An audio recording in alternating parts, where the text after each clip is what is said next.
Want this? Create a composition. Add text.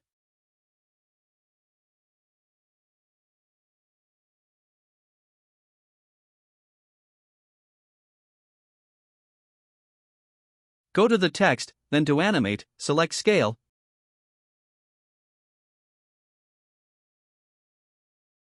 and add the blur and opacity properties. Here are the settings. Lower the opacity to 0%. For scale, disable constrain proportions, then set the X scale to 0 and the Y scale to 180. Set the blur to 30.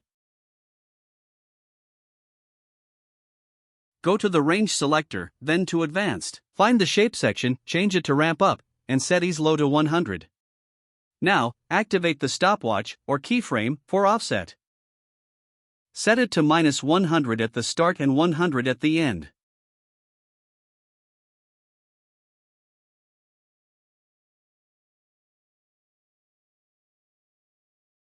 Next, add the character offset property. You can adjust this however you like. I set mine to 55. For the character range, you can choose either full Unicode or preserve case and digits. Here is how they work. Full Unicode. Use this if you want highly varied random characters or support for multiple languages. Preserve case and digits. Use this if you want the result to look like standard text. Letters remain letters, numbers remain numbers.